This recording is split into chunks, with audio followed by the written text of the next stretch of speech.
Education institutions కూడా రావాలి. ఇవన్నీ రావాలంటే ఇక్కడ కూడా మనం గుర్తుపెట్టుకోవాల్సింది చిన్న సిటీతోనే లాభం లేదు. నేను ఆ రోజు హైదరాబాద్లో ఒకటి ఆలోచించాను. ఈ 3 సిటీలు ఏర్పాటు చేసిన తర్వాత చిన్న చిన్న మున్సిపాలిటీలు 9 ఉంటే ఆ 9ని అనుసంధానం చేస్తూ 165 కిలోమీటర్ల ఔటర్ రింగ్ రోడ్ తీసుకొచ్చాం. బేగంపేట ఎయిర్పోర్ట్ ఉంటే ఆ ఎయిర్పోర్ట్లో కొంత ట్రాఫిక్ పెంచి శంషాబాద్ ఇంటర్నేషనల్ ఎయిర్పోర్ట్ తీసుకొచ్చాం. వీటన్నిటి వల్ల ఆ సిటీ బ్రహ్మాండంగా ముందుకు పోయే పరిస్థితి వచ్చింది. ఇప్పుడు ఇక్కడ కూడా మనం ఆలోచించాల్సింది, ఇక్కడ ఉండే రైతాంగం గుర్తుపెట్టుకోవాలి. నిన్న ఫేజ్ 2కి నేను ఒక పిలిపిస్తే రైతులు ముందుకు వచ్చారు. ఇక్కడ రైతాంగానికంతా సిటీ ఎంత అభివృద్ధి అయితే మీ భవిష్యత్తు అంతా ముందుకు పోయే అవకాశం ఉంటుంది. ఈ విషయం మనం గుర్తుపెట్టుకోవాల్సిన అవసరం ఉంది. ఒక ఇన్నర్ రింగ్ రోడ్ రావాలి.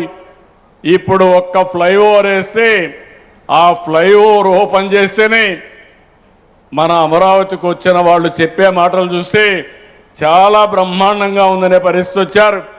ఇలాంటి ఒక 10-15 ఫ్లైఓవర్లు కానీ కృష్ణా పైన వస్తే ఈ అమరావతి ఏ స్థాయిలో ఉంటుందో ఒక్కసారి ఊహించుకోమని కోరుతున్నా.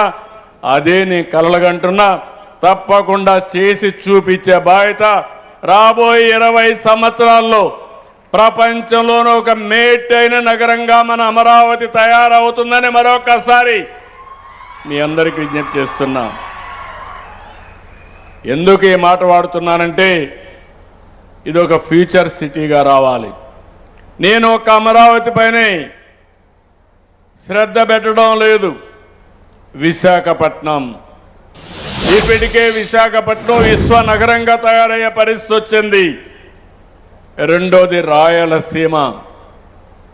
రాయలసీమ రత్నాల సీమని మనం మాట్లాడుకుంటున్నాం. ఈ మధ్య రాళ్ల సీమగా మారిపోయిందని బాధపడే పరిస్థితికి వచ్చాం. ఇక్కడే సతీష్ రెడ్డి గారు ఉన్నారు, పూర్తిగా సహకరించారు.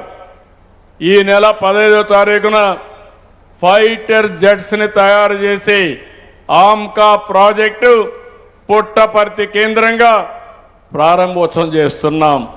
ప్రారంభంలో 15,000 కోట్లు కానీ 1,00,000 కోట్ల రూపాయలు పెట్టుబడితో ఏరోస్పేస్ హబ్గా అమరావతి మన అనంతపురం జిల్లా హిందూపూర్ జిల్లా తయారయ్యే పరిస్థితి వచ్చింది. రాయలసీమ ఒక టెక్నాలజీ హబ్గా తయారవుతుంది. తిరుపతిలో స్పేస్ సిటీ వస్తూ ఉంది. కర్నూలులో డ్రోన్ సిటీ వస్తూ ఉంది. తిరుపతి కొప్పర్తి ఎలక్ట్రానిక్ సిటీస్గా తయారైనాయి. శ్రీ సిటీ మరో ఒక పెద్ద ఇండస్ట్రియల్ హబ్గా తయారైంది. బెంగళూరు పక్కనుంది కాబట్టి హిందూపూరు అనంతపురం ప్రాంతంలో బ్రహ్మాండమైన ఇండస్ట్రీస్ వస్తున్నాయి. ఇలాంటివన్నీ కూడా నేను ఒక విజన్ ఇచ్చాను. నేను ఒకటే చెప్తున్నా, ఇక్కడ ఉండే వాళ్ళందరికీ, రాష్ట్రంలో ఉండే 5 కోట్ల మందికి ఒకప్పుడు శారీరకంగా కష్టపడేవాళ్ళం. ఇప్పుడు తెలివితేటలతో ముందుకు పోవాల్సిన సమయం ఆసన్నమైంది. టెక్నాలజీ హ్యాండీగా తయారైంది. ఒకప్పుడు నాకు కూడా హైదరాబాద్లో బిగినింగ్లో మీరు చూస్తే 95లో ఫైల్ ఎక్కడుందో తెలియదు. నేను ఆఫీసులకు పోయి ఆకస్మిక తనిఖీలు పెట్టి ఫైల్ డిస్పోజల్ కోసం ఒక వారాలు పెట్టి అవన్నీ చేసేవాడిని. ఇప్పుడు ఏ ఆఫీసర్ ఎన్ని గంటల్లో ఫైల్ డిస్పోజ్ చేస్తున్నాడో ముఖ్యమంత్రిగా నేను కూర్చొని నా కంప్యూటర్లో చూసుకునే పరిస్థితికి వచ్చా. మొన్న కలెక్టర్స్ కాన్ఫరెన్స్లో ఆఫీసర్లు ఎన్ని గంటల్లో ఫైల్స్ అని డిస్పోజ్ చేస్తున్నారో చెప్పాను. ఆవరేజ్న 2 రోజుల్లో చేస్తున్నామంటే కాదు, ఆవరేజ్న 24 అవర్స్ రావాలి. రొటీన్ ఫైల్స్ ఆటోమేటిక్గా అయిపోవాలి.